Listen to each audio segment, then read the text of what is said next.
मैं एक ऐसे घर का दरवाज़ा गलती से खटखटा दिया था जहाँ पर दिन में भी उस जगह पर उस घर के आसपास भी कोई जाने का हिम्मत नहीं करता था। दोस्तों, मेरा नाम है जितेंद्र। मैं हूँ पेशे से ट्रक ड्राइवर। शौकिया। घर की ज़रूरत नहीं थी। घर के लोग मुझे मना करते थे कि जितेंद्र, तेरा काम नहीं है ट्रक चलाना, तू तो और किसी काम के लिए बना हुआ है। लेकिन मैं कहूँ ना कि मुझे ट्रक चलाना बहुत ही पसंद आता था। एक एडवेंचर फील करता था। आज ज़्यादातर मैं ट्रक रात को ही चलाया करता था, जबकि दिन में मैं सोने की कोशिश करता था। दोस्तों, ये कहानी जो हमें भेजे हैं उनका नाम है जितेंद्र। मैं हूँ राज और आप देख रहे हैं हाईवे 33। ये जितेंद्र जी की कहानी है, लेकिन आज की नहीं, 1990 की। लगभग एक लंबा अरसा 35-36 साल के आसपास बीत गया है। तो ऐसा कौन सा दरवाजा जितेंद्र जी खटखटा दिए थे जो वहां पर लोग बाग जाने से भी डरते थे। तो चलिए आज की कहानी की शुरुआत करते हैं जितेंद्र के ही शब्दों द्वारा। दोस्तों, मेरा नाम जितेंद्र। भगवान की दया से मेरे घर में सब कुछ था। हम 2 भाई, मेरा चाचा चचेरा भाई मिला करके जो मेरा घर था ना, भरा रहता था। और लगभग हमारे घर में ट्रक ड्राइवर ही ज़्यादा थे। नौकरी नहीं करते थे, अपना अपना ट्रक था। ट्रक के हमारे घर में कमी नहीं थी। मैं तो शौकिया ड्राइवर बना हुआ था। मुझे ट्रक चलाना बहुत ही पसंद आता था। मेरी मम्मी, मेरे पापा मुझे मना करते थे कि तुझे ट्रक चलाने की ज़रूरत क्या है, तू अपना बिजनेस संभालना। और भी मेरे पापा का काम था। लेकिन ऐसा नशा मेरे पर सवार हुआ था। तब मैं पापा से कहने लगा कि देखो पापा, मैं कुछ दिन ट्रक चलाना चाहता हूँ, ये मेरा इच्छा है, आप मुझे मत रोको, मुझे इस काम में आनंद आता है। पापा मुझे समझाने लगे कि नहीं, तू इस काम के लिए बना ही नहीं है। लेकिन मैं भी अपनी जिद पर अड़ा था कि नहीं, मुझे तो अपना ट्रक चलाना ही चलाना है। जब मैं ट्रक चला लूँगा मुझे आनंद आ जाएगा, अब फिर मैं ट्रक चलाना बंद करके आपका काम में लग जाऊँगा। लेकिन कुछ दिन, कुछ महीने, कुछ साल मुझे इसी लाइन में काम करना है। पिताजी को लगता था कि नया नया शौक है, कुछ दिन चलाएगा ट्रक, अब फिर अपना लाइन बदल देगा। अक्सर बच्चे ऐसे ही करते हैं। वो भी मेरी जिद को समझते थे। मैं भी ऐसे ही था। मुझे नया नया कोई शौक मिलता था ना, तो मैं उसको जल्दी से करने की कोशिश करता था। लेकिन कुछ ही दिन के बाद वो शौक पुराना हो जाता था। मैं किसी और काम में अब ढूंढने में लग जाता था। नया कोई अब चीज़ हो, नया कोई शौक मैं ढूंढने की कोशिश करता था। ऐसा ही शौक मुझ पर चढ़ा हुआ था, ट्रक ड्राइवरी का। ड्राइवर तो मैं काफ़ी दिनों से था। मैं सारी टैक्सी से लेकर के अपना ट्रक तक चला लेता था। इस चीज़ में मैं तो बहुत पहले से आगे था। अब इसके लिए मुझे अलग से ड्राइवर की ज़रूरत नहीं थी।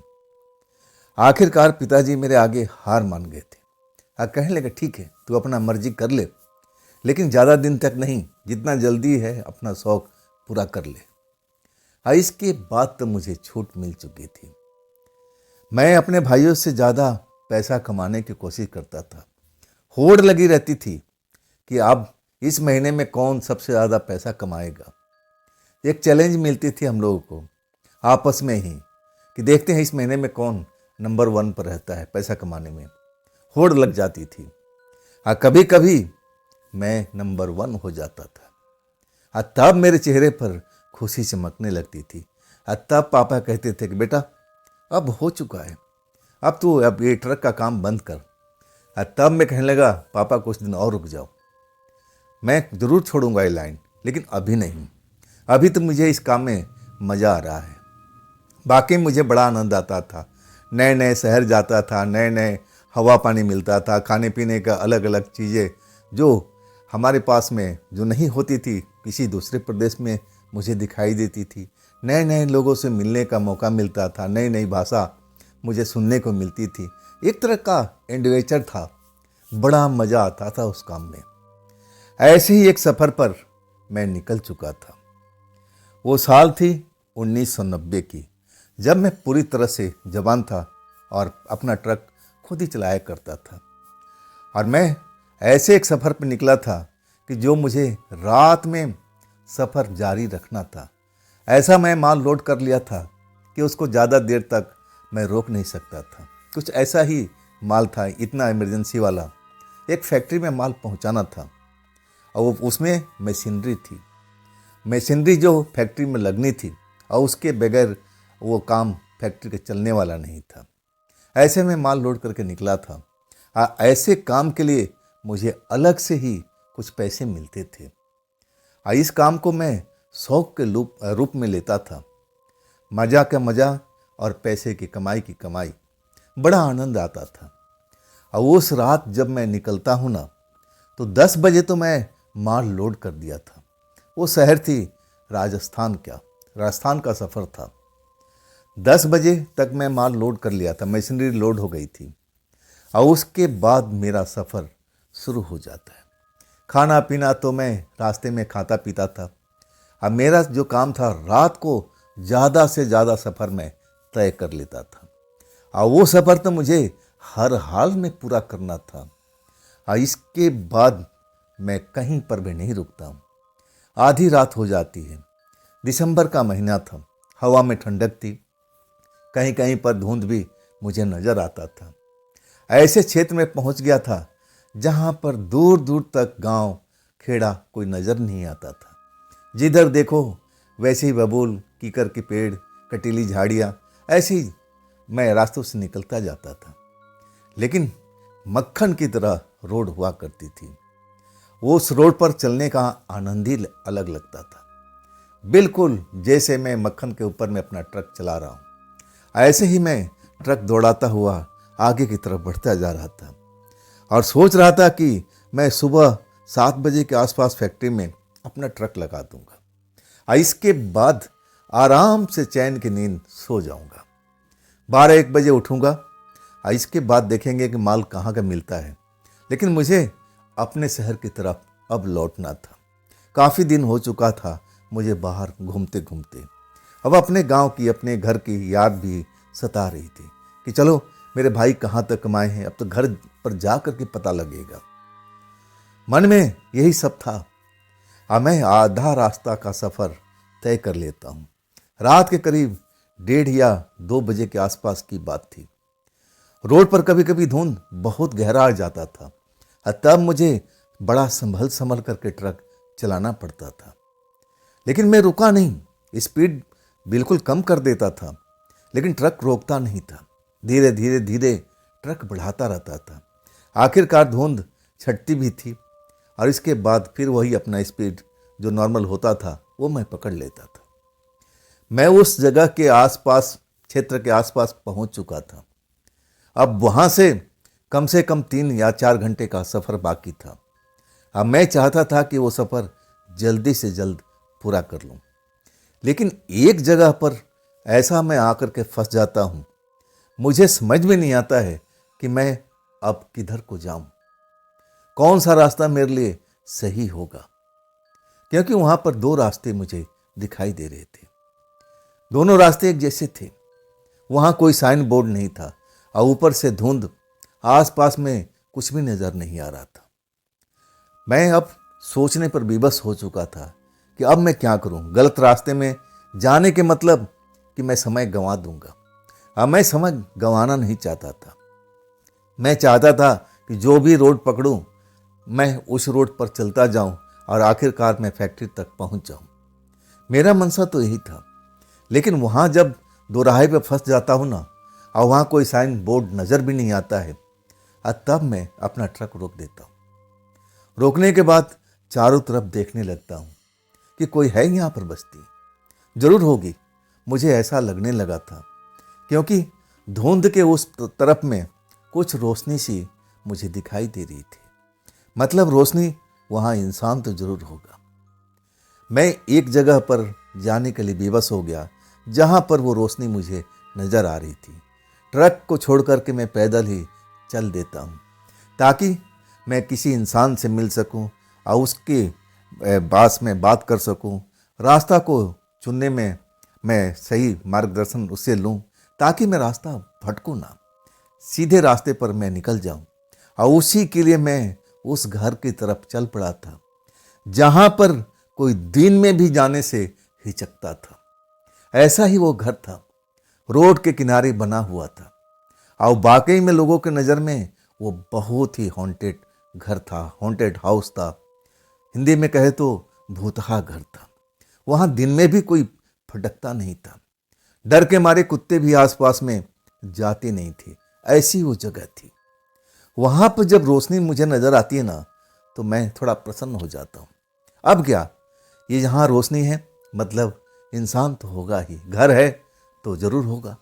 चलो भाई, रात तो ज़्यादा हो गई है, लेकिन उठाना तो पड़ेगा ही।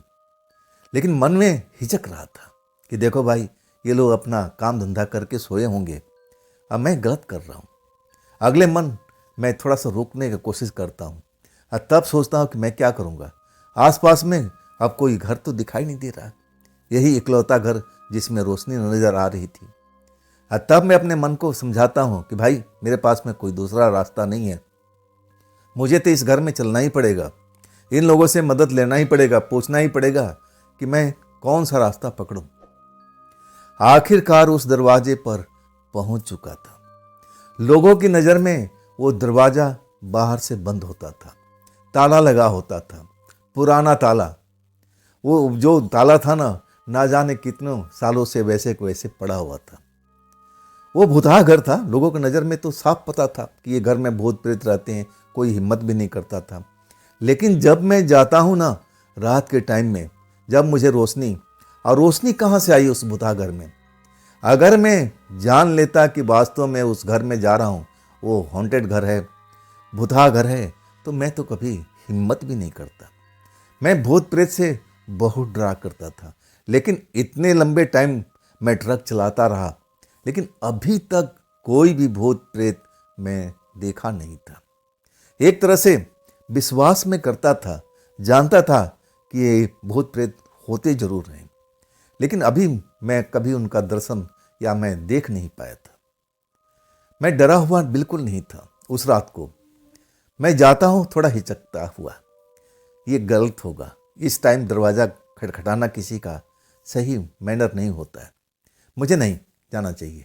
लेकिन मैं करूँ तो क्या करूँ, अपने मन को समझाने की कोशिश कर रहा था, और आखिरकार दरवाज़ा को ठकठकाई देता हूँ कि जो होगा देखा जाएगा। अगर वो लोग नाराज़ हो जाएंगे तो नाराज़गी झेल लूँगा। मैं ऐसे ही इंसान था, खामखा किसी से मैं ज़्यादा बहस करता नहीं था कि ठीक है भाई, हमसे गलती हो गई है। दरवाज़ा तो मैं खटखटा दिया। आहट लेने लगा कि कोई जागा है या नहीं जागा है। कोई जागने का संकेत मुझे मिल नहीं रहा था। मैं थोड़ी देर इंतज़ार करता हूँ। दरवाज़ा खटखटाने के बाद जब कोई मुझे सुगबुगाहट या कोई संकेत नहीं मिलता है कि कोई आ रहा है, तब मैं दोबारा दरवाज़ा को खटखटाता हूँ। खटखटाने के बाद दरवाजे के पास से मैं हट जाता हूँ कि कोई भी दरवाज़ा खोलता है तो मैं उनको दूर से ही अपनी बात रख सकूँ। लेकिन दूसरी बार भी दरवाज़ा नहीं खुलता है। तब तीसरी बार मैं दरवाजे पर फिर खटखट खटखट करने लगता हूँ। इसके बाद पीछे हट जाता हूँ, इंतज़ार करने लगता हूँ। तब दरवाज़ा तो नहीं खुलता, लेकिन मेरे पीठ के पीछे किसी के होने की एहसास होता है। जब मैं पलट के देखता हूँ, तब एक बूढ़ा आदमी बिल्कुल मेरे से सटा हुआ पीठ के पीछे खड़ा था। सफ़ेद कपड़ा पहने हुए, सफ़ेद पगड़ी पहने हुए, दाढ़ी सफ़ेद, मतलब उसमें सफ़ेद दाढ़ी, सफ़ेद बाल और सफ़ेद कपड़ा बिल्कुल मैच कर रहा था। आंखें बड़ी बड़ी, मुस्कुराती हुई चेहरा उसका, कहीं से भी नहीं लग रहा था कि कोई वो भूत प्रेत है। कहता है, क्या ज़रूरत है, दरवाज़ा क्यों पीट रहे हो? मैं जब पीछे मुड़ा और जब उसको देखा हुलिया, तब मैं कहता हूँ, चाचा, मैं इसलिए दरवाज़ा पीट रहा था कि मैं रास्ता भटक गया हूँ। 2 रास्ता आगे है, मैं ट्रक ड्राइवर हूँ, मुझे सही रास्ता का जानकारी लेना है। तब कहता, अच्छा ये मसला है, फिर तो आओ। मैं कहता हूँ, फिर आने की क्या जरूरत है, आप मुझे मिल ही गए हो, तो मुझे आप रास्ता बता दो, मैं उस जगह का नाम पता बताता हूँ कि जहाँ मुझे उस फैक्ट्री में माल छोड़ना है। तब हंसते कहता है, अरे बेटा, मुझे अब इन चीज़ों को जानकारी नहीं है, मैं बता नहीं पाऊँगा। बिटिया बताएगी, घर में आराम कर रही है। चलो आप जगाते हैं, उससे पूछते हैं। मैं बड़ा हैरान था कि देखो, बुजुर्ग आदमी है, इसको तो अच्छी खासी जानकारी होना चाहिए। कौन सा मैं ऐसा कुछ बात पूछ रहा हूँ जो उसको समझ में नहीं आ रहा। अजीब सा इंसान लगा था मुझे। तब मैं कहने लगा, चाचा आपको पता वास्तव में नहीं है ये दोनों रोड में से कौन सा रोड हमारे मंजिल तक पहुँचेगी। तब हंसते हुए कहने लगा, पता था मुझे बहुत कुछ है बेटा, लेकिन इतनी रात करके आ करके दरवाज़ा पीट रहे हो, खटखटा रहे हो, ये हर चीज़ का कीमत होता है। अब बिना कीमत पर हम कोई भी काम नहीं करते। सचमुच में एक पल तो उस पर बहुत गुस्सा आया था। मतलब मेरा ये फ़ायदा उठाने का कोशिश करने वाला था, कोशिश कर ही रहा था। क्या थी कीमत इसकी? तब मैं पीछे थोड़ा हटता हूँ, कहता हूँ, चाचा क्या कीमत चाहिए आपकी? एड्रेस बताने का, ये तो इंसानियत के तकाजा होता है। कोई भी राहगीर को रास्ता बताना एक अच्छी परंपरा है, एक अच्छी बात है। आप इसके लिए कीमत लेना चाहते हो? तब हंसते हुए कहने लगा कि मैं बगैर कीमत का कोई भी काम नहीं करता हूँ। चलो अब घर में, अगर कीमत है तभी चलना, और नहीं तो तुम जा लौट सकते हो। मैं सोचने लगा कि आखिर कौन सा कीमत ये मुझसे वसूलना चाहता है। तब मैं कहता हूँ कि आखिर आपको चाहिए क्या? तब हंसते हुए कहने लगा, अरे मुझे कुछ नहीं चाहिए, मैं तो मजाक कर रहा था। चलो सचमुच कह रहा हूँ कि मुझे उस जगह के बारे में पता नहीं है, मेरी बिटिया जानती होगी। उस इंसान पर उस टाइम तो मुझे बहुत काफ़ी गुस्सा आ रहा था, लेकिन मैं अपना गुस्सा अपने काबू में रखे हुए था। तब मैं कहता हूँ कि चाचा आप जाइए, मैं तो खड़ा हूँ, अपनी बिटिया से पूछ लीजिए जगह करके, अगर वो बता पाती है, नहीं तो मैं फिर देखूंगा कौन सा रास्ता मुझे पकड़ना है। मैं भी ऐसे ही बोलता हूँ उससे। तब वो कमरे में चला जाता है, दरवाज़ा खोल करके। आज जिस दरवाजे को मैं काफ़ी देर से पीट रहा था वो तो खुला ही था। वो इंसान तभी तो बाहर था, दरवाज़ा खुला था, तभी तो आराम से बिना कोई झंझट के अंदर दाखिल हो जाता है।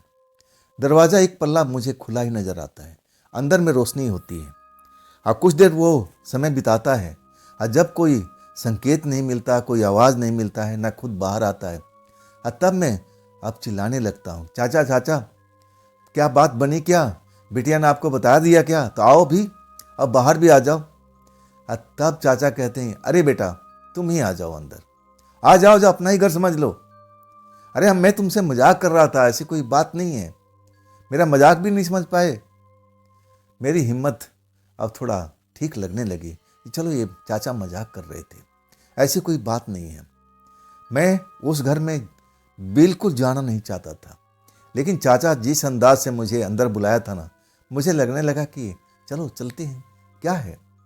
अंदर चला जाता हूँ, मैं चाचा को आवाज़ देता हूँ, चाचा आप किधर हो? तब कहता है, अरे सीधे आते जाओ, सीधे आते जाओ। एक गैलरी थी, उस गैलरी में मैं चला जाता हूँ। उस गैलरी में थोड़ा अंधेरा था और आगे भी रोशनी नज़र आ रही थी। मुझे लगने लगा कि बस इतना सा तो फासला है। आज जैसे ही अंधेरे जगह में जाता हूँ ना, उसी वक्त ऐसा लगता है किसी ने मुझे अपने हाथों से जकड़ लिया हो। ऐसा लगता है कि एक नहीं कई हाथ मुझे काबू में कर लिए हो। आगे रोशनी जो मुझे चमक रही थी, आज जैसे ही वो हाथ मुझे जकड़ते हैं ना, वो रोशनी भी बंद हो जाती है। और इसके बाद एक डरावनी हंसी मुझे सुनाई देती है। मैं दहल जाता हूँ। मैं जब समझता हूँ अपने आप को कि मैं तो फंस चुका हूँ, ये लोग कौन है जो मुझे अचानक पकड़ लिए हैं, और मुझे ऐसा महसूस हो रहा है कि 2-3 लोग मुझे काबू में कर रहे हैं। मैं एक को काबू में तो बिल्कुल नहीं आने वाला, लेकिन जो हंसी सुनाई देती है ना, वो चाचा की नहीं, किसी औरत की। हंसने लगती है और कहती है, बड़े दिनों के बाद कोई शिकार तो अंदर आया है, चलो भी अब इसको अंदर लेके चलते हैं। और इसके बाद एक नहीं 3-3 हंसी सुनाई देती है, जिसमें एक हंसी चाचा की भी थी। वो उनकी आवाज़ को तो मैं पहचान गया था, और बाकी आवाज़ मेरे लिए नहीं थी। मतलब मैं फंस चुका था। लेकिन किसके हाथ में, कौन हाथ मुझे पकड़ रखे हैं? क्या मुझसे कोई छीना झपटी करना चाहते हैं, या फिर ये है कौन? अचानक ये सब घटना घटी थी और अगले पल मेरे सर पर जैसे कोई हथौड़ा मारता हो, इतनी जोर के मुझे दर्द का एहसास होता है। अब फिर मैं अपने होश खो बैठता हूँ। अंधेरी दुनिया में मैं चला जाता हूँ। जब मेरी आंख खुलती है तो सर में काफ़ी तेज दर्द हो रहा था। मैं आंखें खोलने की कोशिश कर रहा हूँ कि आखिर मेरे साथ में हुआ क्या। अचानक जैसे लगता है कई लोग मुझे काबू में कर लिए हैं, हाथों से अपना जकड़ लिए हैं। अब फिर वो हंसने की आवाज़, वो औरत की हंसने की आवाज़, ये माजरा क्या था? और अचानक मुझे सर पर कोई भारी चीज़ का जैसे चोट लगा हो, और उसके बाद मैं अपनी चेतना गुम कर देता हूँ। जब आंखें खोलता हूँ तो बड़ी मुश्किल से मेरी आंखें खुलती है। सर का दर्द जो था ना, जिस स्थान पर मुझे चोट लगी थी, वो दर्द मुझे बहुत ही बेचैन कर रहा था। आंखें भी बड़ी मुश्किल से खोलता हूँ और तब देखता हूँ कि मुझे 4 लोग बैठे हुए नजर आते हैं। बीच में एक रोशनी सी जल रही है और चारों लोग कुछ ना कुछ खा रहे हैं। क्या खा रहे हैं उस टाइम तो मैं जान नहीं पाया। मुझे लगा कि ये सब शायद लुटेरे किस्म के लोग हैं। इनका काम ही यही है, किसी आगंतुक को अपने घर में काबू कर लेना और उसके साथ फिर छीना झपटी। मैं जब उनको ध्यान से देखने लगता हूँ कि आखिर ये लोग कौन हैं और ये खा क्या रहे हैं, और जैसे ही मेरा नज़र उनके खाने की वस्तु पर पड़ती है, तब तो मैं पसीने से नहाने लगता हूँ। सर्दी भरी रात में पसीने से मैं नहाने लगता हूँ। मैं देख करके कांप चुका था कि हे भगवान, मैं कहाँ पर हूँ? ये सब क्या हो रहा है? कौन है ये लोग? जो देखता हूँ ना, वो गले सड़े मांस को वो खा रहे थे, जानवरों का। मुझे ऐसा ही उस टाइम में प्रतीत हुआ था। आपस में बात करते जा रहे हैं कि चलो आज अच्छा शिकार मिल गया, आज अच्छा शिकार मिल गया, लेकिन अभी हम इसको ख़त्म नहीं करेंगे, इसको हम छुपा कर रखेंगे कल के लिए। जब मैं इतना सुन लेता हूँ ना, तो मेरी हालत तो खराब हो जाती है। मैं किसके हाथ में फंसा हुआ हूँ? मैं कौन सी जगह पर हूँ? ये घर में क्या चल रहा है मैं समझ नहीं पाता हूँ। लेकिन इतना ज़रूर समझ लेता हूँ कि मैं खतरों से भरा हुआ हूँ। मुझे क्या करना चाहिए? मैं फैसला लेने में देरी नहीं करता था, चाहे कैसा भी फैसला लेना हो। अब मैं अपने आप को अब आज़ाद पाता हूँ। मेरे ना हाथ बंधे हुए थे और ना मेरे पैर बंधे थे। झटके से उठकर खड़ा होता हूँ। अब फिर जिस अंधेरी राहगीर से यानी कॉरिडोर से मैं आया था, गैलरी से आया था, और उसी तरफ भागने लगता हूँ। लेकिन ये क्या, वो अंधेरे से मैं तो बाहर निकल ही नहीं पा रहा हूँ। सामने दरवाज़ा दिख रहा है। मैं ज़ोर ज़ोर से भागने की कोशिश कर रहा हूँ कि अब तो ये दरवाज़ा रहा, अब तो ये दरवाज़ा रहा, मैं तो बस यूँ निकल जाऊँगा, यूँ निकल जाऊँगा। लेकिन थोड़ी सी अंधेरी सी जगह, सामने सब कुछ दिख रहा है। मेरे पीठ के पीछे भी दिख रहा है कि वो लोग बैठकर खाना खा रहे हैं, वो मांस वगैरह जो भी है जानवरों का, उसका भोजन कर रहे हैं। अब मैं भागने की कोशिश कर रहा हूँ कि दरवाजे तक पहुँच जाऊँ, और इसके बाद तो मैं आज़ाद ही आज़ाद हूँ। लेकिन छोटा सा गलियारा जिसमें अंधेरा भरा हुआ था, उस अंधेरे को पार नहीं कर पा रहा। मैं दौड़ता हूँ, इतनी तेज़ी से दौड़ने की कोशिश करता हूँ, लेकिन मैं अपने आप को देखता हूँ कि जहाँ था मैं वहीं पर हूँ। तो इतनी सारी मैं मेहनत कर लिया, इतने हाथ पैर चला लिए, इतनी दौड़ लगा ली, आखिर मैं दरवाजे तक पहुँच क्यों नहीं पा रहा? ये मामला क्या है? ये मामला क्या है? आखिरकार मैं अब समझ गया था कि ये तो घर कोई मामूली नहीं है। इतनी सी रास्ता मैं पार कर नहीं पा रहा हूँ, वो भी अंधेरे से, मैं उजाले की तरफ नहीं जा पा रहा हूँ। मैं समझ गया था मैं कोई माया जाल में फंसा हुआ हूँ। ये माया जाल ही है, ये माया जाल रचा हुआ है। ऐसे माया जाल छलावा लोग मैं कई कहानियाँ सुना हुआ था। मेरे जो ट्रक ड्राइवर दोस्त थे, वो ऐसे कहानियों को कभी कभी मुझे सुनाया करते थे कि देखो जितेंद्र, ऐसा भी होता है कि कुछ मायावी शक्ति होते हैं जो रोड पर ऐसे ऐसे कारनामे कर देते हैं जो देखने में बिल्कुल सही लगता है कि हाँ, ये घर है, ये ढाबा है, यहाँ पर खाना भी मिल रहा है, खाने की सुगंध भी आएगी। और जब तुम उस ढाबा में जब भोजन करने के लिए जाओगे तो समझ लो तुम उनके जाल में फंस चुके हो। अब फिर वहाँ से तुम्हें आज़ादी नहीं मिलेगी। अगर तुम्हारे भाग्य प्रबल होंगे तभी उस जगह से तुम निकल सकते हो, नहीं तो तुम उनका शिकार बन जाओगे। दिन दुनिया से तुम गायब हो जाओगे, कोई तुम्हें ढूंढ भी नहीं पाएगा। और वही बात मेरे दिमाग में आ चुकी थी। हे ईश्वर, मैं क्या छलावा के जाल में फंस चुका हूँ? क्या वो बूढ़ा बाबा थे? क्या वो ऐसे ही कोई छलावा है जो माया जाल रचते हैं? और वो जो औरत की हंसी थी, जो लोग खा पी रहे थे, वो सब क्या था? वो छलावा का परिवार था। मुझे ऐसा ही लगा था कि अब तो मैं इस जगह से जिंदा बच नहीं पाऊंगा। ऐसे में क्या करना चाहिए? उस टाइम मेरी बुद्धि थी ना, भ्रष्ट हुई पड़ी थी। बस एक ही चीज मुझे लग रहा था कि मैं कैसे भी करके इस घर से बाहर निकल जाऊं, बाहर निकल जाऊं। बस यही मेरे अंदर में धुन समाई हुई थी। मैं अपना दिमाग का प्रयोग नहीं कर पा रहा था। अगर मैं सही वक्त पर दिमाग का प्रयोग कर लेता, मैं इस जाल में फंसता ही नहीं, जो मैं जाल में इतनी गहराई तक फंसा हुआ था।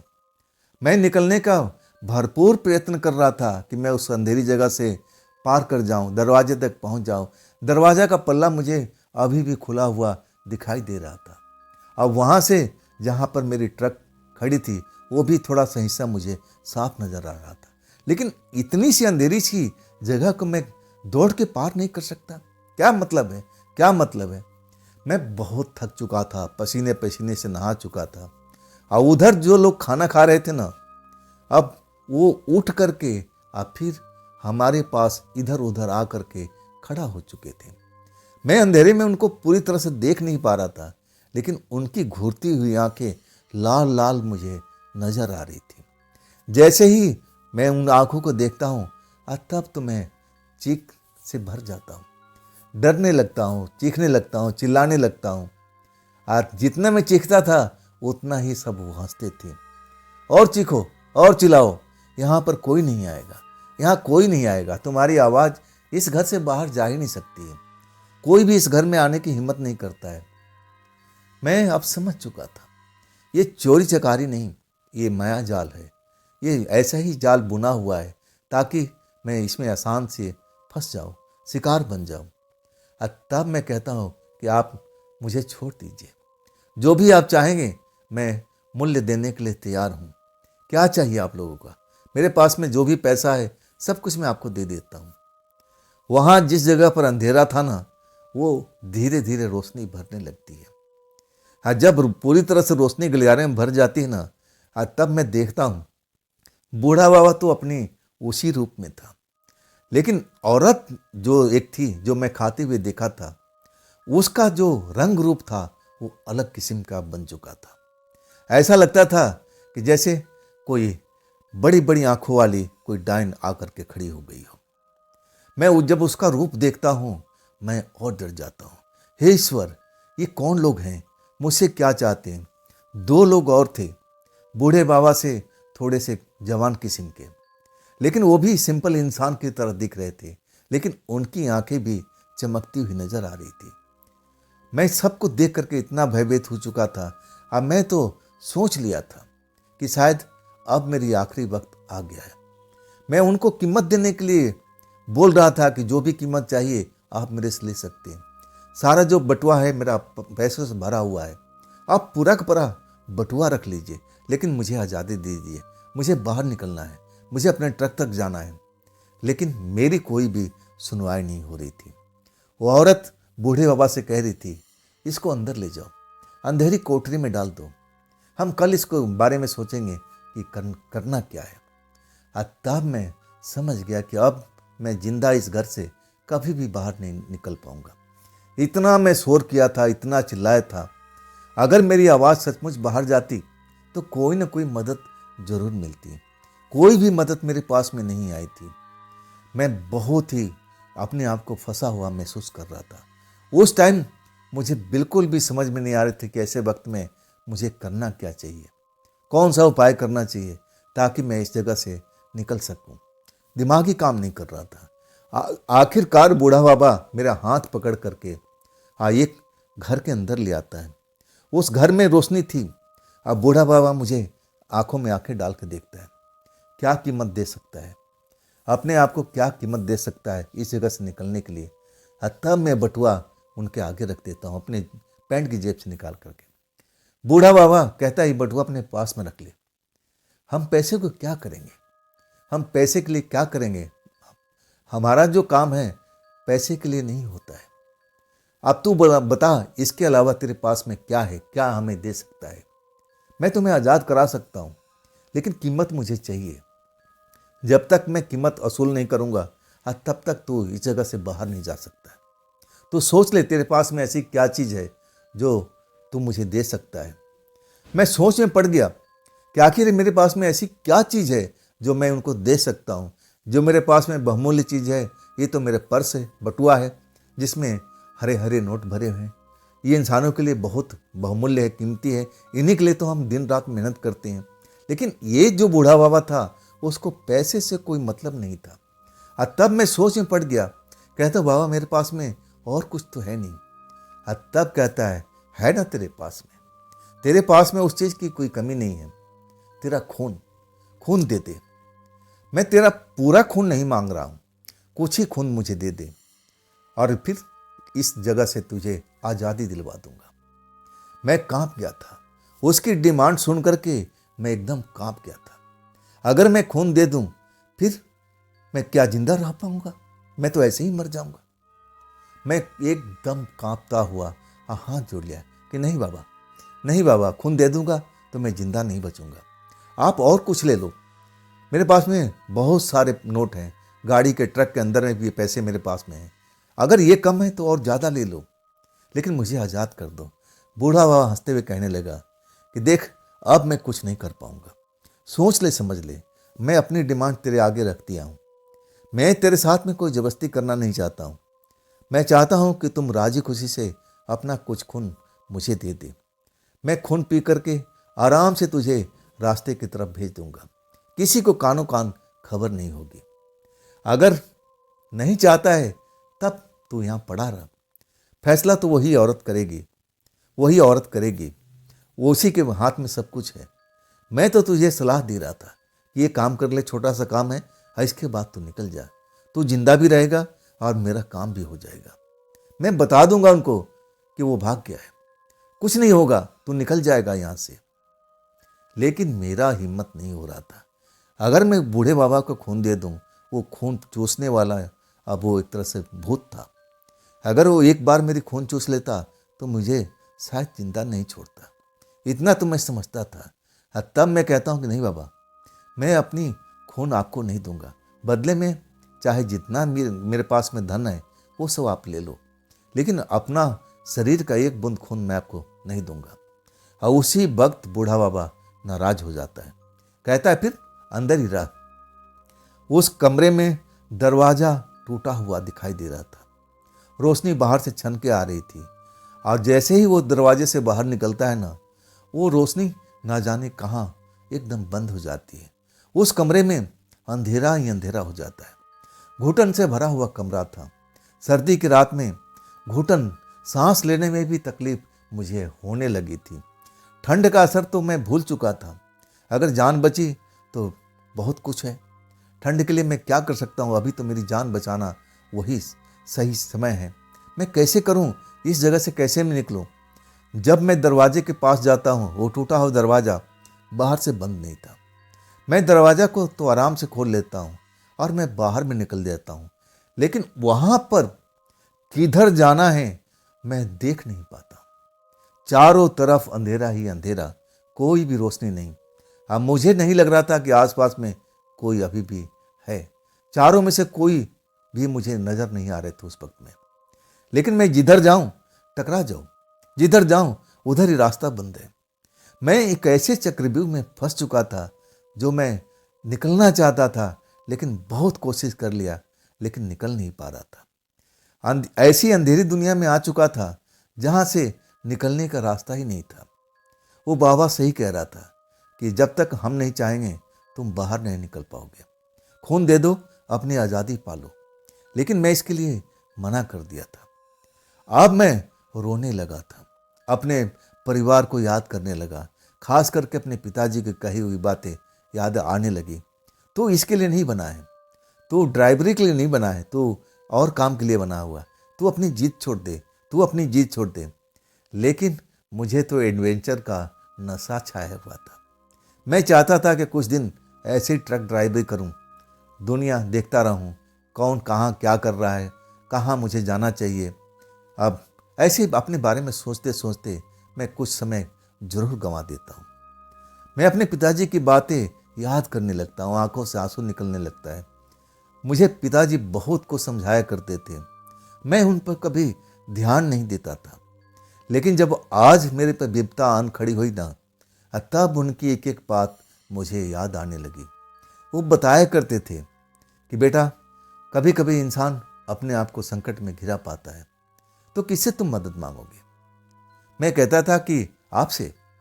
पिताजी मेरे हंसने लगते थे, कहते थे कि मान लो मैं उस जगह पर नहीं हूं, तब किससे मदद मांगोगे? तब मैं कहता था कि माँ से मांग लूंगा, अपने भाइयों से मांग लूंगा। पिताजी अब नाराज भी होते थे, गुस्सा भी होते थे, और फिर मुस्कुराते थे। कहते थे अगर मान लो हम पूरे परिवार में कोई ना हो, तब किससे मदद मांगोगे? मैं सोच विचार में डूब जाता था कि आखिर जब मेरे घर में कोई नहीं है तो मैं मदद किससे मांगूंगा? पिताजी कहते थे ईश्वर, ईश्वर से मदद मांग करो, सच्चे मन से प्रार्थना करो, ईश्वर तुम्हारी जरूर सुनेगा। अगर सच्चे मन से प्रार्थना करोगे ना, ईश्वर तुम्हारी फरियाद को जरूर सुनता है। एक बार मांग के देखना सच्चे मन से। वही सब बातें मैं याद कर रहा था पिताजी को। क्या इन बातों में सच्चाई भी है? अब मेरे पर तो विपदा आ पड़ी थी। अब हर तरफ अंधेरे में फंसा हुआ था। न जाने वो लोग कहाँ गए हुए थे, अब उनका प्लानिंग क्या था, मेरे साथ में क्या करने वाले थे। मैं ऐसी जगह पर था जहाँ से निकलना बिल्कुल मुझे मुश्किल से भरा दिख रहा था, क्योंकि मुझे रास्ता अभी तक नहीं मिला था। मैं जिधर जाता था उधर ही टकरा जाता था। वो अंधेरी रात जैसे रोशनी में आने वाली नहीं थी, ऐसी अंधेरी रात मुझे समझ में आ रही थी। मैं अब इतना तो जरूर समझ गया था कि मैं इस दुनिया से, इस जगह से मैं सही सलामत निकल नहीं पाऊंगा। एक निकलने का रास्ता उसने जरूर बताया था, लेकिन वो बूढ़ा आदमी मुझसे खून मांग रहा था। एक बार उसके मुंह में खून लग गया, वो मुझे जिंदा छोड़ेगा। मैं इस चीज से खौफ में था।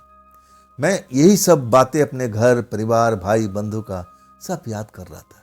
अब मैं उनको कभी देख नहीं पाऊंगा, अब मैं उनसे कभी मिल नहीं पाऊंगा। इस तरह सोचते सोचते पिताजी की बात फिर से मुझे याद आ गई।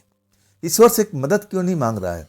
जैसे मेरे पिताजी मेरे सामने आकर खड़े हो गए हों, उनकी आवाज़ मेरे कानों में पड़ रही है। ईश्वर से क्यों नहीं प्रार्थना करता है? डरता क्यों? ईश्वर तुम्हारी मदद करेगा ना, एक बार करके तो देख, प्रार्थना तो करके देख। जैसे मुझे कोई सामने से पिताजी के रूप में आकर के अब मुझे समझा रहा है, तो ईश्वर को प्रार्थना करो। आखिरकार मैं प्रार्थना करने शुरू कर देता हूँ, लेकिन मैं कभी भी पूजा पाठ नहीं किया करता था। मैं वक्त पर नहाता भी नहीं था, ट्रक लाइन ऐसे ही होती है, तो पूजा पाठ तो बहुत दूर की बात है। मैं जानता था पूजा पाठ कैसे किया जाता है, तन मन को शुद्ध करके अब वो काम किया जाता है, अच्छे वस्त्र पहन करके। लेकिन हमारे ट्रक लाइन में ऐसा संभव था ही नहीं। हम तो ऐसा भी टाइम आता था कि हम 2-2 दिन तक नहा नहीं पाते थे, तो पूजा पाठ तो दूर का मसला रह गया था।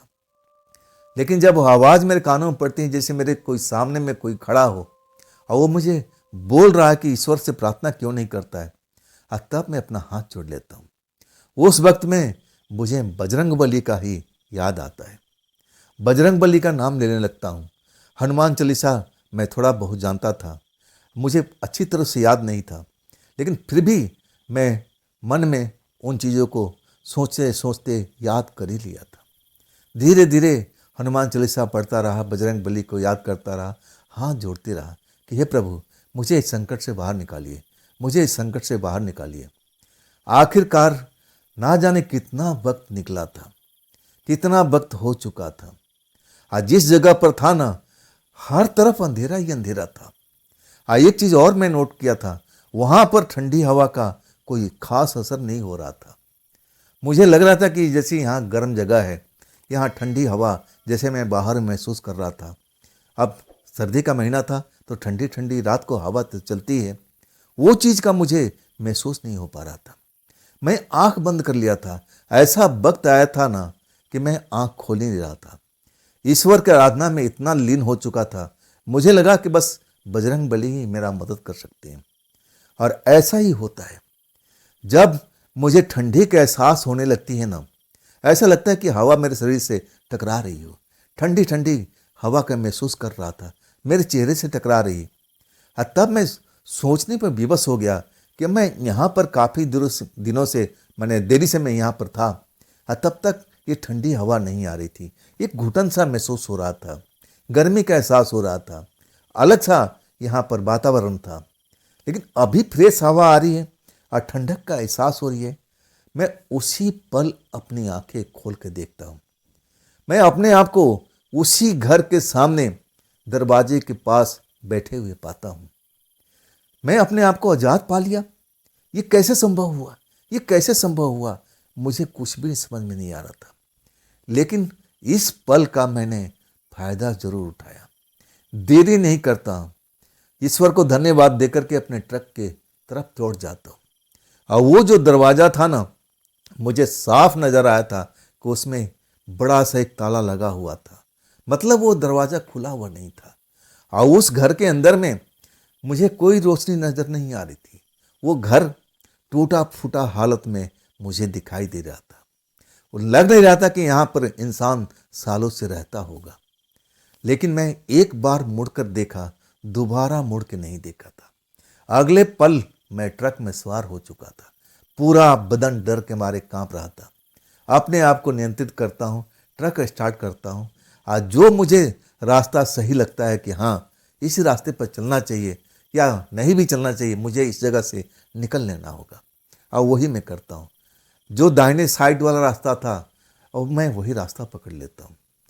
जब मैं काफ़ी दूर उस जगह से निकल आता हूँ और फिर एक ढाबा दिखाई देता है, और तब भी मेरा हिम्मत नहीं करता है कि मैं उस ढाबे पर जा कर के पूछूं कि मैं सही रास्ते पर जा रहा हूँ कि नहीं जा रहा हूँ। क्योंकि उस ढाबे पर ना तो कोई ट्रक खड़ा दिखाई दे रहा था और ना कोई इंसान मुझे खाना खाते हुए या चाय पीते हुए नजर आ रहा था। मैं ट्रक तो रोक दिया था, लेकिन मेरी हिम्मत नहीं हो रही थी कि मैं उतर के जाऊं और उस ढाबे वाले से पूछूं कि मैं सही रास्ते पर हूं या नहीं हूं। आखिरकार मैं काफ़ी देर जब इंतज़ार कर लिया और जब दूसरी साइड से एक ट्रक आकर के ढाबे पर रुकती है, और तब मेरा हौसला बुलंद होता है कि नहीं, ये कोई ढाबा भूतिया ढाबा नहीं है। ये ट्रक मेरे सामने से आई है, अब मुझे चलना चाहिए। अब ढाबे वाले से नहीं, लेकिन ये ट्रक वाले ड्राइवर भाई से ज़रूर मैं पूछूंगा, वो रास्ता सही बता देगा। आखिरकार मैं डरते डरते जाता हूँ, और वो जो ड्राइवर है ना, अपना ट्रक से उतर करके और ढाबे के अंदर जो चारपाई बिछी होती है उस पर जा लेटता है। आवाज़ लगाता है कि भाई गर्मा गर्म पत्ती वाला दूध मार के दे दे, मतलब दूध में पत्ती मार के दे दे। ऐसा ही आम भाषा होता है ट्रक का। और फिर एक बूढ़ा आदमी जो ढाबा का मालिक था, वो बगल के सीट पर लेटा हुआ था, और उठ के खड़ा हो जाता है कि हाँ जी बस 5 मिनट में दे रहा हूँ। और तब मैं जान गया कि ये भूतहा ढाबा नहीं है, ये जो ड्राइवर ट्रक लेकर आया है ये कोई भूत वूत नहीं है। मैं वहाँ जाता हूँ और तब ड्राइवर से कहता हूँ कि भाई जी आप मुझे बता सकते हो, मुझे इस फैक्ट्री में जाना है। तब कहता है बिल्कुल सही रास्ते पे हो, कहाँ से आ रहे हो? मैं बताता हूँ कि मैं इस जगह से आ रहा हूँ। और तब वो मुझे घूर घूर कर देखने लगता है। उसका देखने के अंदाज से मैं हिल जाता हूँ। मैं कहता हूँ आप ऐसा क्यों दिख रहे हो? वो कहता है कि आज रात तुम्हें मालूम है कौन सी रात है? मैं कहने लगता हूँ नहीं। तब कहता है तो उसी रास्ते से आए हो जिस रास्ते पे तुम बता रहे हो? मैंने बोला हाँ। तुम्हें कोई मिला नहीं रास्ते में? मैं कहने लगा मिला तो बहुत कुछ। तब जा करके मैं अपनी कहानी सुनाने लगता हूँ। जैसे मैं कहानी पूरा करता हूँ, मैं देखता हूँ उसकी हालत खराब हो गई थी। वो डरा हुआ था, मुझे देख करके पहले ही डर गया था। जब मैं बताता हूँ कि मैं इस रास्ते से आ रहा हूँ, मुझे उस फैक्ट्री तक जाना है, और तब उसको शायद लग गया था कि आज तो अमावस की रात है, आज अमावस की रात है। अब मैं जान नहीं पाया था कि अमावस की रात को होता क्या है। मैं तो ये भी नहीं जानता था कि भूत प्रेत ऐसे भी होते हैं। किस्से कहानियाँ तो मैं बहुत सुना था। मैं तो सिर्फ मदद मांगने गया था, मैं रास्ता की जानकारी लेने के लिए गया था। अगर मुझे मालूम होता कि वो जो घर है वो हॉन्टेड जगह है, वहाँ पर तो कोई कोई इंसान भी नहीं जाता दिन में, उसके आसपास से भी नहीं गुजरता है, इतना खतरनाक जगह है। तब वही ड्राइवर कहता है कि शुक्र है भगवान का, तुम सही सलामत निकल आए। वो जगह ही बहुत ही खतरनाक है, वहाँ पर ना बहुत सारे अनेक किस्से हुए पड़े हैं। अब मैं तो उसी रास्ते पर जाना है, अब मैं जब तक सुबह नहीं हो जाएगी मैं तो यहीं पर सोता रहूँगा, मेरी हिम्मत नहीं आगे जाने की। तब मैं समझ गया कि मैं बहुत बड़ा खतरे से बाहर निकल चुका हूँ। और उसके बाद वो चक्कर तो मेरा पूरा होता है, लेकिन अब मेरा हौसला जो था पस्त हो चुका था। आखिरकार मैं घर पर आता हूँ, पिताजी को बोल देता हूँ कि आज के बाद मैं ट्रक नहीं चलाऊँगा। पिताजी मुझे देखते हैं, बात क्या हुई, तो इतनी आसानी से तो हार नहीं मानने वाला। तब मैं पूरी कहानी बता देता हूँ। पिताजी की आंखों में आंसू आ जाता है। कहते हैं बेटा, इसलिए मैं कहता हूँ ना कि अकेले ड्राइविंग मत किया कर। ये ड्राइविंग तेरे लिए सही भी नहीं थी, तू तो और किसी काम के लिए बना हुआ, ड्राइविंग तेरे बस का नहीं है। देख, रात का ड्राइविंग या दिन का ड्राइविंग, ट्रक में हमेशा एक ना एक असिस्टेंट रखना चाहिए। तू तो असिस्टेंट रखता ही नहीं था, तू तो अपने आप को फन्ने का समझता था। देख लिया ना, वाकई में बहुत बड़ी मैं गलती किया था। एक तो मैं अकेले ट्रक चलाने का जोखिम लेता था, और ऊपर से मैं एक ऐसे दरवाजे पर दस्तक दे दिया था जहाँ पर लोग जाने से भी डरते थे। और उस जगह पर मैं अपने आप को जब जिंदा निकल आता हूँ उस जगह से, तब मैं अपने आप को भाग्यशाली समझता हूँ। लेकिन सबसे बड़ी कृपा बजरंग बली की थी। बजरंग बली ने मुझे उस जगह से शायद बाहर निकालने का रास्ता दिया था। मैं तो उस घर में कैद था, अंधेरी दुनिया में था, मैं हाथ जोड़े अपनी आंखें बंद कर लिया था। अब कब मैं उस घर से बाहर निकल के अब चौखट के आगे आ चुका हूँ, मुझे एहसास तक नहीं हुआ था। अब मैं अपने आप को सही सलामत सुरक्षित पाता हूँ। अब फिर मैंने कसम खा लिया था कि आज के बाद कभी भी ट्रक ड्राइविंग बिल्कुल नहीं करूँगा। तो दोस्तों, ये थी आज की कहानी जो जितेंद्र जी ने मुझे भेजा था। और ये कहानी आपको कैसी लगी कमेंट में ज़रूर बताइएगा। और दोस्तों, ये भी चैनल आप ही का है, तो इसको भी अपना प्यार दीजिए, लाइक कीजिए, सब्सक्राइब कीजिए, अपने दोस्तों के शेयर कीजिए। अगर आपके पास भी ऐसी कोई कहानियाँ हैं जो आप मुझ तक पहुँचाना चाहते हो, तो आप मुझे इंस्टाग्राम पर, मेरे व्हाट्सएप नंबर पर, मेरे मेल आईडी पर आप शेयर कर सकते हो। दोस्तों, फिर हम मिलते हैं कल की रात इसी चैनल पर और इसी टाइम पर। आप लोग अपना ख्याल रखिएगा। नमस्कार।